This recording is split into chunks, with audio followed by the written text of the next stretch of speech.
इतना बुद्धिमान प्राणी लेकिन फिर भी बहक जाता है, भटक जाता है, अच्छा रास्ता छोड़ देता है, सही डिसीजन नहीं ले पाता। और जैसे एक छेद काफी है नाव को डुबाने के लिए, एक गलती काफी है सिस्टम को बिगाड़ने के लिए, एक बीमारी काफी है मनुष्य के शरीर को बर्बाद करने के लिए, और एक सावधानी भी काफी है जिंदगी की ऊंचाइयों को छूने के लिए। जिंदगी की ऊंचाइयों को छूने के लिए एक सावधानी भी बहुत बड़ी चीज है।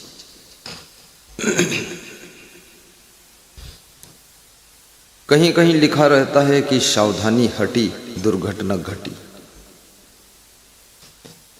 सावधानी केवल ड्राइवर को नहीं रखना है, सावधानी सबको रखना है। और एक दृष्टि से देखा जाए तो सभी लोग ड्राइवर ही है। तुम ड्राइवर उसको मानते हो जो किसी गाड़ी को चलाता है, लेकिन वास्तव में वह भी ड्राइवर है जो परिवार की गाड़ी को चलाता है,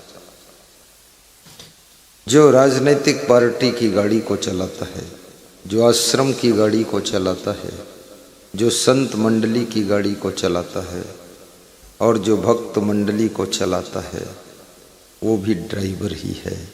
सबको जो जो कुछ चलाता है उस कार्य के लिए वो ड्राइवर है।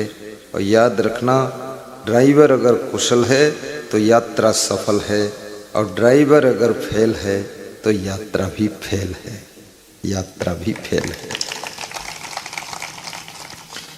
तालियां बजाने के लिए छूट है, मुस्कुराकर हंसकर प्रवचन सुनना चाहिए, बहुत सीरियस मत रहना, और ताली बजा दिया करो।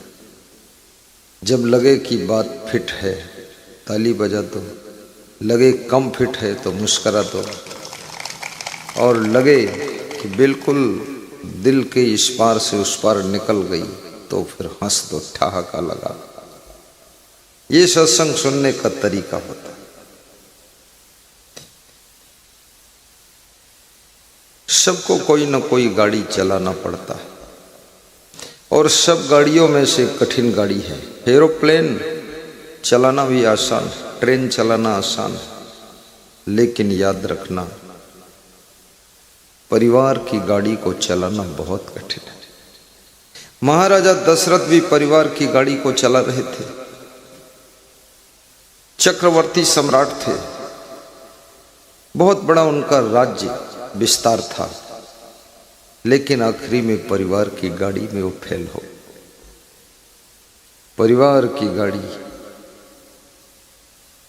बहुत कठिन गाड़ी है, इसमें ब्रेक तो है ही नहीं।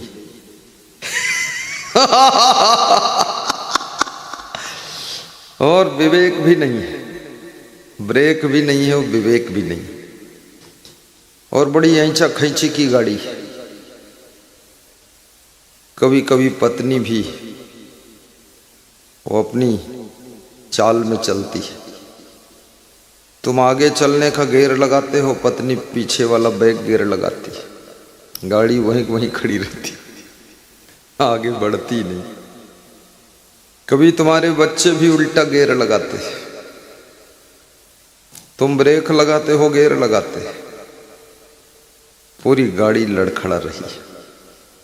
और बहुएं तो अपने मायके से ही नया गियर लेकर आती है, वो आते ही उछल कूद वाला गियर डाल देती है। जिस दिन से प्रवेश करती है उसी दिन से महाभारत की नींव पड़ जाती है, और जंग के शुभारंभ का संदेश मिल जाता है, और सास ससुर बेहोश हो जाते हैं, और पति भी पागल हो जाता है, और देवर तो लेवर बन जाता है, और जेठानी तो जेठ जैसे तपती है, और देवरानी तो कुछ पूछो ही मत, गोटेदार लहंगा निकलूं जब डाल के, और चक्कू चल जाए अनाज की बाजार में।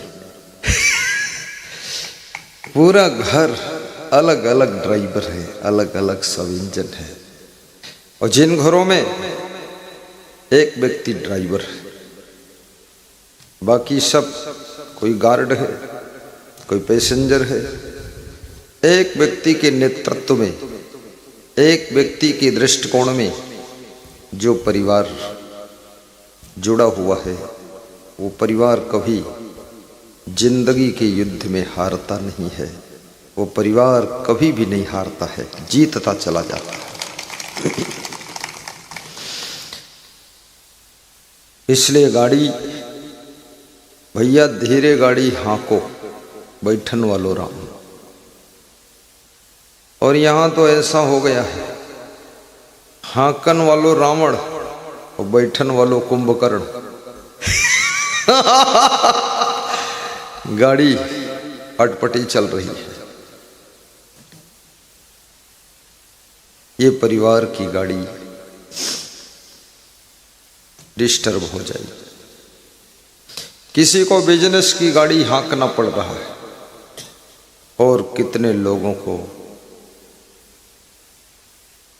जीवन में खेती बाड़ी की गाड़ी चलाना पड़ता है। खेती बाड़ी भी कठिन है, सरल नहीं है। समय पर बीज नहीं बोओगे, देर में बोओगे, बीज तो खर्च होगा, खाद भी खर्च होगी, पानी भी खर्च होगा, परिश्रम भी खर्च होगा, लेकिन रिजल्ट 40% ही आएगा, 60% माइनस हो जाए। इसलिए निवेदन है,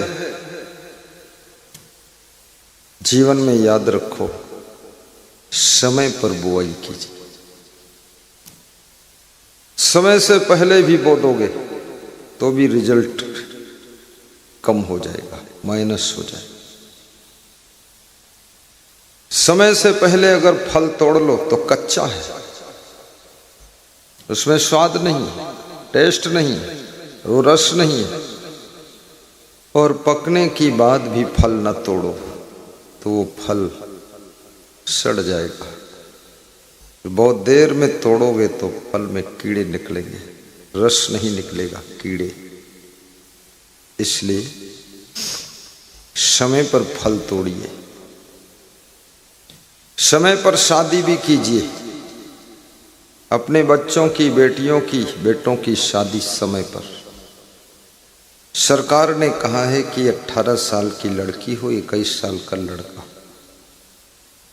लेकिन मैं तो कहूँगा 16 साल की लड़की हो, 18 साल का लड़का हो, सगाई कर दो, तय कर दो, एंगेजमेंट कर दो, सेटलमेंट कर दो।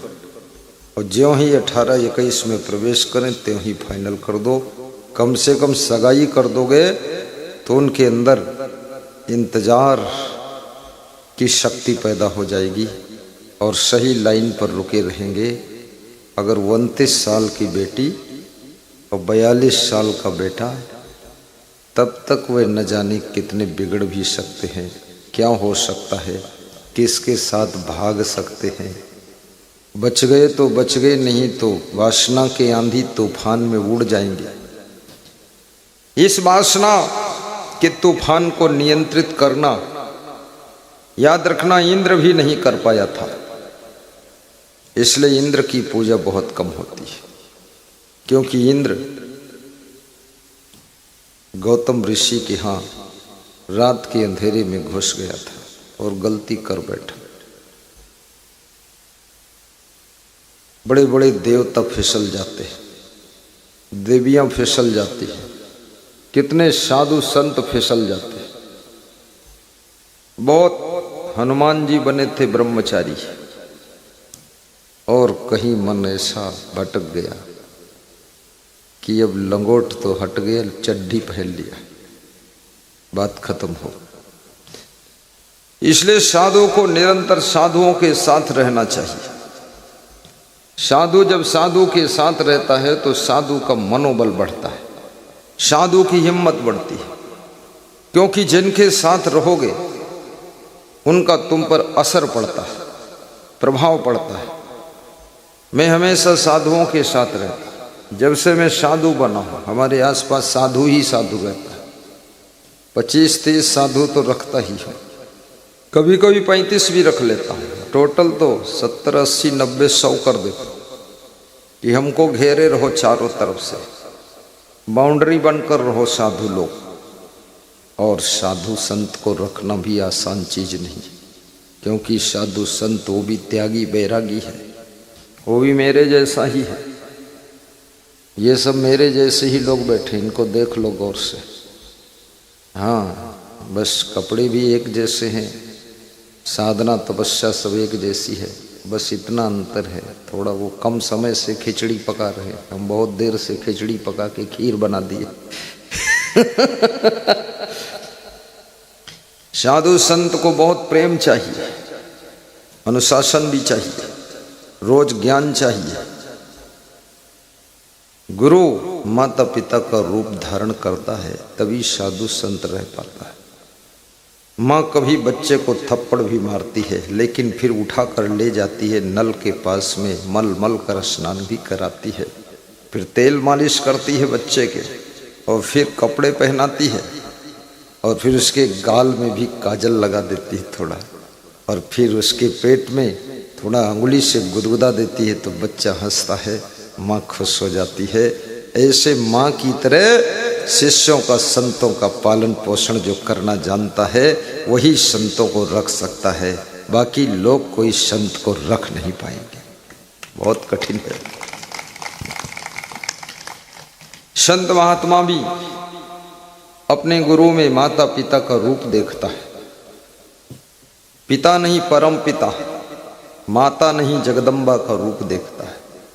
बड़ी श्रद्धा होती है संत की कि गुरु के प्रेम में, गुरु की श्रद्धा में, गुरु के चरणों में विषय वासना को त्याग करना, नशा व्यसन को त्याग करना, मोह ममता को त्याग करना, बिल्कुल सादा जीवन, सादा भोजन, सादा कपड़ा, सादी जिंदगी, ऐसे जीना एक दिन नहीं, जिंदगी भर 100 साल 80 साल, तो ये लोगों के लिए थोड़ा कठिन है।